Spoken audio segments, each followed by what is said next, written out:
Movie की शुरुआत में हम एक लड़की को देखते हैं जिसे एक सेल में रखा गया है। इस लड़की का नाम जेमी है। जब इस लड़की को होश आता है तो वो बिल्कुल ही कंफ्यूज होती है क्योंकि उसे नहीं पता कि वो कहाँ है और यहाँ पर कैसे आई। जब वो उठकर दरवाजे के पास जाती है और हेल्प मांगती है तो उसको कोई भी रिप्लाई नहीं मिलता। वो इस जगह से बिल्कुल ही अनजान है। जब जेमी यहाँ से निकलने के लिए रास्ता ढूंढ रही होती है तो वहाँ पर उसे एक और लड़की दिखाई देती है जिसका नाम सबरीना है। सबरीना मिलिट्री में रह चुकी है। जेमी सबरीना को अपनी ओर आते हुए देखकर घबरा जाती है और उसे आगे बढ़ने से मना करती है। सबरीना जेमी से बताती है कि मेरे साथ भी ऐसा ही हुआ है और हम दोनों सेम हैं। यहाँ पर हम देखते हैं कि ये दोनों लड़कियां बिल्कुल सेम ड्रेस पहनी हुई हैं। सबरीना जेमी से कहती है कि यहाँ से निकलने के लिए रास्ता उसके पीछे है। अभी यहाँ पर हम समझ सकते हैं कि सबरीना को इस जगह के बारे में पता है। खैर, जेमी डरते हुए सबरीना के बताए हुए जगह की ओर बढ़ने लगती है। जब जेमी और सबरीना वहाँ पर पहुँचती है तो उसका दरवाजा बंद हो जाता है। जेमी दरवाजे के पास जाकर उसको खोलने की कोशिश करती है मगर तभी सबरीना उसको सॉरी बोलकर उस पर अटैक करने लगती है। अब जेमी भी एक किक बॉक्सर होती है और वो सबरीना को किक मारकर खुद से दूर करती है और हेल्प के लिए फिर से चिल्लाने लगती है मगर उसे फिर से कोई भी रिप्लाई नहीं आता। यहाँ पर जेमी को एक कैमरा भी दिखाई देता है और उसमें वो हेल्प के लिए चिल्लाने लगती है मगर तभी सबरीना पीछे से अटैक कर देती है और ये दोनों फाइट करने लगती हैं। जेमी को समझ में नहीं आ रहा था कि ये दोनों आपस में फाइट क्यों कर रही हैं। इसलिए जेमी सबरीना से पूछती है कि तुम ऐसा क्यों कर रही हो। सबरीना उससे कहती है कि हमें ऐसा ही करना होगा और यहाँ पर हम समझ सकते हैं कि सबरीना को पता है कि इस जगह पर क्या हो रहा है और उसे किसी मजबूरी के कारण न चाहते हुए भी फाइट करनी पड़ रही है। मगर बेचारी जेमी को अब तक कुछ भी समझ में नहीं आ रहा है और यहाँ पर हुई दोनों के बीच फाइट में फाइनली सबरीना जेमी को मार डालती है। लेकिन सबरीना इस जीत से खुश नहीं है बल्कि वो रो रही है क्योंकि वो किसी को मारना नहीं चाहती। वो रोती हुई कैमरे को देखकर पूछती है मुझे और कितने लोगों को मारना होगा। तभी वहाँ पर एक आदमी आता है और उसे कहता है तुम इसके बारे में मत सोचो, बस लड़ती रहो। इसके अगले सीन में हम जोसेफ और उसकी वाइफ एलिजाबेथ को देखते हैं। यहाँ पर ये दोनों किसी अनाउंसमेंट के बारे में बात कर रहे होते हैं। दरअसल जोसेफ और उसकी वाइफ एलिजाबेथ एक अंडरग्राउंड टूर्नामेंट को रन करते हैं जिसके एक खतरनाक सीन को भी हमने कुछ देर पहले ही देखा है। इसमें केवल वुमेन के बीच यानी औरतों के बीच डेथ फाइट होती है यानी मौत की लड़ाई, जिसमें सामने वाले को जान से मारना होता है। यहाँ ये अंडरग्राउंड टूर्नामेंट ऑर्गेनाइजेशन वाले लड़कियों को किडनैप करके लाते हैं और जबरदस्ती लड़ने पर मजबूर करते हैं क्योंकि जो लड़ने से मना कर देता है या जो मैच में मारा जाता है उसके चाहने वाले उसके करीबी को ये लोग मार डालते हैं और इस फाइट में जो जीतता है उसके चाहने वाले को जिंदा रखा जाता है। इसके बाद हम सबरीना को देखते हैं जो अपनी बेटी को याद कर रही होती है और साथ ही वो पिछली फाइट को भी याद करके रो रही है क्योंकि वो ऐसा कुछ भी नहीं करना चाहती थी। लेकिन अगर वो ऐसा नहीं करती या हार जाती तो वे लोग उसकी बेटी को मार देंगे, इसीलिए वो ऐसा करने के लिए मजबूर है। तभी उसके सामने लगी हुई एक स्क्रीन पर अनाउंसमेंट होती है कि आज के हुए सभी मैच में जो लोग जीत गए हैं उनके करीबी यानी फैमिली मेंबर को आज भी जिंदा रखा जाएगा और जो लोग हार गए हैं उनके फैमिली मेंबर को मार दिया जाएगा। ये अनाउंसमेंट जोसेफ कर रहा होता है जिसको हमने अभी कुछ देर पहले देखा था। यहाँ पर सबरीना के अलावा और भी बहुत सी लड़कियां हैं जिनको यहाँ पर किडनैप करके लाया गया है जो खुद को और अपने किसी करीबी को जिंदा रखने के लिए मजबूरी में इस टूर्नामेंट में लड़ रही हैं। जैसे कोडी जो अपनी माँ को सरवाइव करने के लिए लड़ रही है। इस ऑर्गेनाइजेशन का एक रूल ये भी है कि जब कोई लड़ने से मना कर देता है तो वे लोग उसको किसी और से रिप्लेस कर देते हैं और जिसने लड़ने से मना किया होता है ऑर्गेनाइजेशन के लोग उसके फैमिली मेंबर को भी मार देते हैं और उसे भी। यहाँ पर फंसी सबरीना अपनी बेटी को सरवाइव करने के लिए लड़ रही है। अब क्योंकि सबरीना ने फाइट लड़ा है और जीता भी है इसीलिए उसकी बेटी को जिंदा रखा जाएगा। जोसेफ के इस टूर्नामेंट के दर्शक कोई आम आदमी नहीं होते हैं बल्कि बड़े बड़े रईस आदमी होते हैं जो इस मौत की फाइट का मजा लेते हैं। जोसेफ इस अनाउंसमेंट के बाद फिर से अपनी गेम को कंटिन्यू करता है और अगली फाइट मैच के लिए चुना जाता है फीबी और डी को। डी अपनी सिस्टर को और फीबी अपनी माँ को सरवाइव करने के लिए फाइट करने वाली हैं। डी और फीबी दोनों के बीच में फाइट होती है मगर फीबी डी को हरा देती है और उसको मार डालती है। दरअसल फीबी अपनी माँ से हेट करती है, वो उससे बहुत नफरत करती है और वो इस फाइट को मजबूरी में नहीं बल्कि अब वो एंजॉय करने के लिए लड़ रही है। इसके बाद हम कोडी और सबरीना को देखते हैं जो एक दूसरे से बात कर रही हैं। दरअसल ये दोनों अब दोस्त हैं। अभी ये दोनों बात कर रही होती हैं तभी यहाँ पर बाहर कुछ लोग आ जाते हैं। कर्टिस नाम का एक आदमी सबरीना की सेल में आता है और सबरीना को हाथ सिर पर रखकर एक कोने में खड़ा होने के लिए बोलता है। सबरीना कर्टिस को जब घूरने लगती है तो कर्टिस को गुस्सा आ जाता है। यहाँ पर इन दोनों के बीच थोड़ी सी बहस हो जाती है। इसके बाद यहाँ पर जितनी भी लड़कियां होती हैं उनको ये लोग यहाँ से लेकर एक दूसरे कमरे में जाते हैं। वहाँ पर कुछ देर बैठाने के बाद इन सबको अब एक दूसरे कमरे में ले जाया जाता है और उनके हाथ पैर को चेयर से बांध दिया जाता है। कर्टिस इन सबको वार्निंग देता है कि अभी कुछ देर बाद इस टूर्नामेंट के ओनर आने वाले हैं, इसलिए तुम लोगों को उनके सामने अच्छे से पेश आना है और अपने मुंह को बंद रखना। वार्निंग देने के बाद कर्टिस वहां से चला जाता है और दरवाजा बंद कर देता है। उसके जाने के कुछ देर बाद जोसेफ और उसकी वाइफ एलिजाबेथ अंदर आते हैं, जो इस ऑर्गेनाइजेशन के ओनर्स हैं। एलिजाबेथ इसे बताती है कि जोसेफ ये ऑर्गेनाइजेशन बहुत पहले से चला रहा है और जोसेफ से पहले उसके पिता और उसके दादाजी भी इस ऑर्गेनाइजेशन को चला चुके हैं। जोसेफ इनसे कहता है कि तुम लोगों के जैसे ही हम लोगों ने 50 लड़कियों को यहाँ पर किडनैप करके लाया है, जिसमें से अब तक केवल 22 लोग बचे हुए हैं और अब तुम 6 लोगों को यहाँ पर एक साथ लाया गया है और टूर्नामेंट के फाइनल में जो तुम में से बचेगा वो इस टूर्नामेंट का चैंपियन होगा। इसके बाद जब इन 6 लड़कियों को लेकर कर्टिस सेल में बंद करने के लिए लेकर जा रहा होता है तो फीबी सबरीना से उसकी डॉटर के बारे में गलत बोलने लगती है। इसे सुनकर सबरीना को गुस्सा जाता है, जिससे सबरीना और फीबी के बीच में और ज्यादा एंगर बढ़ जाता है। कर्टिस इनको ले जाकर अलग अलग सेल में बंद कर देता है और इसके बाद ब्रेंडा और नैन्सी नाम की 2 लड़कियों के बीच में अगली फाइट मैच शुरू होती है, जिसमें ब्रेंडा जीत जाती है। इधर हम देखते हैं कि टेरेसा और कोडी सबरीना से कहती हैं कि हम लोग यहाँ से भाग सकते हैं, इसके लिए हमें इस ऑर्गेनाइजेशन के लोगों को मारना होगा और इसके लिए हमें केवल एक गन की जरूरत है। सबरीना उनसे कहती है कि कुछ देर पहले जब हम 6 लोग साथ में थे तो गन नहीं ले सके, फिर भला अब क्या हो सकता है। सबरीना इनसे यह भी कहती है कि मैंने अपनी बेटी को 13 साल पहले एडॉप्शन के लिए छोड़ दिया था, इसका मुझे नाम भी नहीं पता, लेकिन ये लोग उसके बेडरूम में कैमरा लगाकर उस पर नजर रखे हुए हैं, लेकिन हमें तो इनके बारे में कुछ भी नहीं पता। कोडी सबरीना से इमोशनल होकर कहती है कि अगर मेरी और तुम्हारे बीच फाइट हो गई तो क्या होगा, मगर सबरीना कुछ भी रिप्लाई नहीं करती। इसके बाद अगली फाइट कोडी और मोरिसा के बीच शुरू हो जाती है। सबरीना कोडी की दोस्त है, इसीलिए सबरीना चाहती है कि इस मैच को कोडी ही जीते। कोडी और मरीसा एक दूसरे पर अटैक करने लगती हैं और फाइनली कोडी मरीसा को अपने पैरों के बीच दबा लेती है। मरीसा कोडी से खुद को छुड़ाने की बहुत कोशिश करती है, मगर वो कामयाब नहीं हो पाती और कोडी मरीसा को मार देती है। यह देखकर सबरीना को कुछ राहत आती है, क्योंकि अब उसकी दोस्त कोडी और उसकी फैमिली जिंदा बच सकते हैं। लेकिन तभी अगली फाइट सबरीना और ग्लोरिया के बीच होने की अनाउंसमेंट होती है। सबरीना और ग्लोरिया अपने अपने लव्ड वन के सर्वाइवल के लिए एक दूसरे से फाइट करने लगती हैं। दोनों के बीच बहुत देर तक जबरदस्त फाइट होती है, बट फाइनली सबरीना ग्लोरिया को मार डालती है और मैच जीत जाती है। अब सबरीना इस फाइट मैच के बाद थोड़ा सा रेस्ट करना चाहती है, क्योंकि वो अभी अगली फाइट के लिए तैयार नहीं है। मगर ऑर्गेनाइजेशन के लोग सबरीना की अगली फाइट एलेक्सा नाम की लड़की से अनाउंस कर देते हैं। टेरेसा भी चाहती है कि अब सबरीना को थोड़ा रेस्ट मिलना चाहिए, मगर ऑर्गेनाइजेशन के लोगों के सामने इनकी एक भी नहीं चलती और अगर सबरीना फाइट करने से मना कर देती है तो ये लोग उसकी बेटी को मार देंगे। आखिरकार सबरीना को मजबूर होकर ये फाइट करनी पड़ती है, क्योंकि अब ये दोनों खुद को और अपनी फैमिली मेंबर को बचाना चाहते हैं। इसीलिए अब दोनों के बीच जबरदस्त फाइट शुरू हो जाती है। इस फाइट मैच के अलावा भी एक और मैच चल रही होती है, जिसमें हम देखते हैं कि एक लड़की अपने सामने वाली लड़की का आंख फोड़कर उसे मार देती है और इधर सबरीना भी एलेक्सा की मुंह को मिट्टी में घुसा देती है, जिससे एलेक्सा को प्रॉपर ऑक्सीजन नहीं मिल पाती और दम घुटने की वजह से वो मारी जाती है। और फाइनली सबरीना इस मैच को जीत जाती है और इस मैच को देखकर कुछ रईस लोग मजा ले रहे होते हैं। सबरीना इस मैच के बाद काफी थक जाती है और अपनी बेटी के बारे में सोचने लगती है और बेहोश हो जाती है।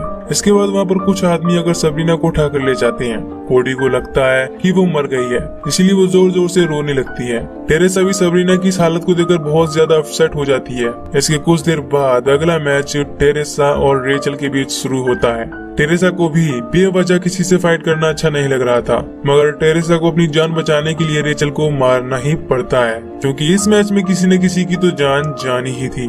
अब इधर हम देखते हैं कि सबरीना की हालत ज्यादा खराब हो जाने की वजह से ये लोग उसका इलाज कर रहे हैं। इस गेम को आगे बढ़ाने के लिए अगला मैच ब्रेंडा और एन के बीच अनाउंस होता है। एन वो इस फाइट मैच के लिए ग्राउंड पर चली जाती है, मगर ब्रेंडा इस फाइटिंग मैच को लड़ना ही नहीं चाहती, इसीलिए वो ग्राउंड पर नहीं जाती। इसके बाद एन को उसके सेल में भेज दिया जाता है। अब ब्रेंडा के बारे में एलिजाबेथ कर्टिस को इन्फॉर्म करती है। अब इधर हम देखते हैं कि सबरीना को भी होश आ गया और वो खुद को आजाद करने की कोशिश करती है। एलिजाबेथ ब्रेंडा के पास आती है और ब्रेंडा को लड़ने पर मजबूर करने के लिए उसकी माँ को जान से मारने की धमकी देती है, मगर ब्रेंडा ने फाइट नहीं करने की जिद कर चुकी होती है। इसीलिए ब्रेंडा एलिजाबेथ को एक किक मार देती है, जिससे एलिजाबेथ को बहुत ज्यादा गुस्सा आ जाता है और वो ब्रेंडा की खोपड़ी में एक गोली मार देती है, जिससे ब्रेंडा की यही मौत हो जाती है। अब सबरीना भी खुद को अचेत कर चुकी होती है। मगर तभी यहाँ पर इस ऑर्गेनाइजेशन का आदमी आ जाता है। अब सबरीना बहुत ज्यादा घायल और थक जाने की वजह से वहाँ से भाग नहीं पाती। इसके बाद सबरीना को पकड़ कर ये लोग उसकी सेल में फिर से डाल देते हैं। अब इस गेम को आगे बढ़ाने के लिए कोर्डी और टेरेसा के बीच में अगली फाइट अनाउंस होती है। अब कोर्डी और टेरेसा एक दूसरे के सामने होती हैं और अब इन दोनों में से किसी एक को तो जीतना ही होगा और दूसरे को मारना ही पड़ेगा। मगर टेरेसा फाइट करने से इनकार कर देती है और वो कोर्डी को नहीं मानना चाहती, क्योंकि ये दोनों इन 4 दीवारों में रहकर दोस्तों की तरह घुल मिल गए थे। सबरीना भी अपनी सेल में लगे स्क्रीन पर ये सब देखकर इमोशनल हो जाती है, क्योंकि सबरीना का रिलेशन भी कोर्डी और टेरेसा दोनों के साथ बहुत अच्छा हो गया था। टेरेसा कोर्डी से कहती है कि मेरे हस्बैंड कई महीनों से आईसीयू में हैं, इसीलिए अगर इस ऑर्गेनाइजेशन के लोग मेरे हस्बैंड को मार देते हैं तो एक तरह से ये चीज उसके लिए अच्छी होगी, मगर तुम्हारी माँ स्वस्थ है और तुम दोनों को एक दूसरे की जरूरत भी है, इसीलिए तुम मुझे मार दो। कोर्डी टेरेसा की इन बातों को सुनकर रोने लगती है। अब टेरेसा कोर्डी और उसकी माँ के लिए खुद को कुर्बान करने के लिए तैयार है। सबरीना भी इनको देखकर बहुत इमोशनल हो जाती है। अब टेरेसा कोर्डी से कहती है कि तुम मेरा गला दबा दो। कोर्डी ऐसा नहीं करना चाहती है, मगर इसके अलावा और कोई भी ऑप्शन न होने की वजह से कोर्डी को फाइनली ऐसा ही करना पड़ता है और टेरेसा कोर्डी और उसकी फैमिली के लिए खुद को कुर्बान कर देती है। सबरीना ये देखकर रोने लगती है। अब कोर्डी ये फाइट जीत तो गई है, मगर कोर्डी इससे खुश नहीं है। कुछ देर बाद यहाँ पर ऑर्गेनाइजेशन के लोग आकर टेरेसा की डेड बॉडी को यहाँ से ले जाते हैं। इसके बाद अगला मैच कोर्डी और फीबी के बीच अनाउंस होता है। अब फीबी एक मतलबी लड़की है जिसे इन सब बातों से कोई भी फर्क नहीं पड़ता। जब वो ग्राउंड में जा रही होती है तो वो सबरीना को चिढ़ाती है। सबरीना बहुत घबरा जाती है और परेशान हो जाती है, क्योंकि वो नहीं चाहती कि उसकी फ्रेंड कोर्डी को कुछ हो जाए। इसके बाद में कोर्डी और फीबी के बीच फाइट शुरू हो जाती है, मगर कोर्डी फीबी से कमजोर थी, इसीलिए फीबी कोर्डी को बहुत ही आसानी से घायल कर देती है। सबरीना ये सब देखकर काफी परेशान हो जाती है और वो कैमरे में ऑर्गेनाइजेशन से रिक्वेस्ट करती है कि अब मैं फीबी से लड़ना चाहती हूँ। कुछ ही देर में फीबी कोर्डी को बेरहमी से मार डालती है और अब फीबी भी सबरीना से लड़ना चाहती है। कर्टिस सबरीना के पास आता है और कहता है, मैं भी यही चाहता हूँ कि तुम लड़ो, मगर चाहे तुम जीतो या मारी जाओ, हम लोग तुम्हारी बेटी को मार ही डालेंगे। इसके बाद फीबी और सबरीना के बीच फाइट अनाउंस होती है। इसके बाद फीबी और सबरीना एक दूसरे को मारने के लिए बहुत ही बेताब हो जाती हैं। सबरीना अपनी फ्रेंड कोर्डी की मौत से बहुत ज्यादा गुस्से में थी, इसीलिए ग्राउंड में पहुंचते ही सबरीना फीबी पर अटैक कर देती है और लगातार कई किक मारती है, जिससे फीबी घायल हो जाती है। इसके बाद सबरीना फीबी को बेरहमी से मार डालती है और बाद में ऑर्गेनाइजेशन के कुछ लोग आकर फीबी की डेड बॉडी को लेकर चले जाते हैं। सबरीना को लगता है कि अब सब कुछ खत्म हो गया है, लेकिन तभी जोसेफ अनाउंस करता है कि अभी तो उसे एक और फाइट लड़नी है और अगला मैच सबरीना और इजाबेल के बीच अनाउंस होता है। दरअसल इजाबेल को ब्रेंडा की जगह पर रिप्लेस किया गया था, क्योंकि ब्रेंडा ने लड़ने से मना कर दिया था, जिसके बाद एलिजाबेथ ने उसे मार दिया था। अब इजाबेल एक एथलीट है जो अपने हस्बैंड के साथ एक जिम ऑपरेट करती है। जब इजाबेल को ग्राउंड में भेजा जाता है तो वो सबरीना को देखती है। इजाबेल को कुछ भी समझ में नहीं आता कि वो कहाँ है और क्यों है। सबरीना उसे बताती है कि अब हम दोनों को लड़ना होगा और अगर तुम नहीं लड़ती हो, ये इस फाइट में हार जाती हो, तो वो तुम्हारे हस्बैंड को मार देंगे। इजाबेल को भी यहाँ की हालात समझ आ जाती है, इसीलिए इजाबेल सबरीना से पूछती है कि तुम किसके लिए लड़ रही हो। सबरीना उससे कहती है कि मैं अपनी बेटी के लिए लड़ रही हूँ। अब सबरीना भी मिलिट्री में रह चुकी है और इजाबेल भी एक एथलीट है, इसीलिए इन दोनों के बीच बराबरी की फाइट शुरू हो जाती है। सबरीना इजाबेल के साथ में मिलकर एक प्लान बनाती है और सबरीना मरने का नाटक करती है और इसके बाद वही होता है जो सभी मरे हुए लोगों के साथ होता है। सबरीना को उठाकर ये लोग लेकर चले जाते हैं और कर्टिस इजाबेल को ले जाकर एक चेयर से बांध देता है और इस ऑर्गेनाइजेशन के 2 लोग सबरीना की डेड बॉडी को लेकर एक रूम में आ जाते हैं, जहाँ पर सभी लड़कियों की डेड बॉडी रखी गई है। इसके बाद हम देखते हैं कि जोसेफ और एलिजाबेथ कर्टिस से मिलते हैं और उसे इस टूर्नामेंट में फाइनल तक साथ देने के लिए धन्यवाद करते हैं और कर्टिस को एंजॉय करने के लिए पार्टी में भेज देते हैं। अब इधर हम देखते हैं कि ऑर्गेनाइजेशन का एक मार्शियन जब सबरीना को मरा हुआ समझकर उसकी डेड बॉडी का पोस्टमार्टम करने वाला होता है, तो सबरीना एकदम से उसको मार देती है और यहाँ से शुरू होता है सबरीना वर्सेस एवरीवन का मैच। यानी कि वो अब उन सभी लोगों को मारने वाली थी जो इस ऑर्गेनाइजेशन के लिए काम करती हैं। खैर, इसके बाद जब दूसरा मार्शियन अंदर आता है तो पाता है कि उसके साथी की गर्दन को किसी ने काट दिया है और अब वो दर्द से छटपटा रहा है। अब वो ये सब देखकर कुछ समझ पाता, इससे पहले सबरीना पीछे से आकर उसको भी मार डालती है और उसके कार्ड को लेकर वहाँ से चली जाती है। और इसके बाद वो सबकी नजरों से छुपती हुई लिफ्ट के पास आ जाती है और मोर्सिन कार्ड का यूज करके दरवाजा ओपन कर देती है। मगर तभी यहाँ पर एक और आदमी आ जाता है। उस आदमी को कुछ भी समझ में आने से पहले ही सबरीना उसको भी मार डालती है। इसके बाद सबरीना इजाबेल को बचाने के लिए ऊपर जाती है। वहाँ पर देखती है कि इजाबेल को जोसेफ और एलिजाबेथ ने चेयर से बांध कर रखा हुआ है। सबरीना दरवाजे को तोड़कर अंदर जाती है और जोसेफ और एलिजाबेथ पर अटैक कर देती है और इसके बाद इजाबेल को खोलने की कोशिश करती है, मगर एलिजाबेथ उठती है और सबरीना पर अटैक करती है। सबरीना तो इस अटैक से बच जाती है, मगर इजाबेल नहीं बच पाती। सबरीना एलिजाबेथ से कहती कि तुम एक औरत होकर भी इस ऑर्गेनाइजेशन के साथ में काम करती हो, तुम्हें शर्म आनी चाहिए। इसके बाद सबरीना एलिजाबेथ को जोर से किक मारती है, जिसके बाद एलिजाबेथ खिड़की से होते हुए नीचे उसी मैच के ग्राउंड में जाकर गिरती है जहाँ पर ये लोग मैच कराते थे। इतनी ऊंचाई से गिरने के बाद एलिजाबेथ की मौत हो जाती है। जोसेफ को अपनी वाइफ की मौत से बहुत गुस्सा आ जाता है और वो सबरीना की गर्दन को पकड़कर मारने लगता है। जोसेफ सबरीना से कहता है कि तुम्हें मारने के बाद मैं तुम्हारी बेटी को जिंदा रखूंगा और जब वो बड़ी होगी तो वो भी इस मैच में फाइट करेगी और चैंपियन बनेगी।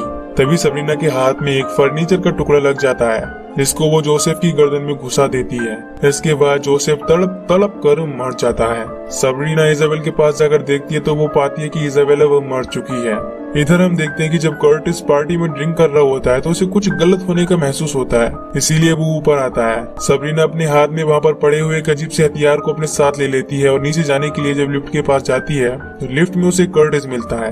कर्टिस सबरीना को गोली मारने के लिए अपनी बंदूक निकालता है, मगर इससे पहले ही सबरीना उस पर अटैक करके उसका सिर फोड़ देती है। कर्टिस जख्मी होकर नीचे बैठ जाता है। सबरीना उस पर अपने हाथ में लिए हुए हथियार से अटैक करके बेरहमी से मार देती है। इसके बाद जब सबरीना इस अंडरग्राउंड से निकलकर ऊपर आती है तो ऊपर उसे 2 गार्ड मिलते हैं। सबरीना उनकी बंदूक निकालकर उनको शूट कर देती है। इस फ्लोर पर पार्टी कर रहे लोग सबरीना को देखकर काफी डर जाते हैं। दरअसल ये वही लोग हैं जो कुछ देर पहले बैठकर फाइट का मजा ले रहे थे, मगर सबरीना इनसे एक भी शब्द नहीं बोलती और इनको बिना कुछ किए वहाँ से दौड़ती हुई बाहर चली जाती है। अब सबरीना बाहर आकर बहुत खुश है क्योंकि उसे लग रहा है कि अब वो आजाद हो गई और अब वो अपनी बेटी से मिल सकेगी। मगर तभी पीछे से एक स्नाइपर सबरीना को शूट कर देता है। गोली सबरीना की छाती को चीरती हुई बाहर निकल आती है, जिससे सबरीना घायल होकर वहीं गिर जाती है। अब ये स्नाइपर वही आदमी है जो इस टूर्नामेंट से पहले सभी लड़कियों से डेट पर मिलता है। इसके बाद उन्हें बेहोश करके किडनैप करता है और इस ऑर्गेनाइजेशन को सौंप देता है। खैर, अब सबरीना का अपनी बेटी से मिलने का सपना ही रह जाता है, क्योंकि वो इस टूर्नामेंट में अपनी बेटी के लिए ही लड़ रही थी, जिसको उसने आज से 13 साल पहले एडॉप्शन के लिए छोड़ दिया था। यहीं पर ये मूवी खत्म हो जाती है।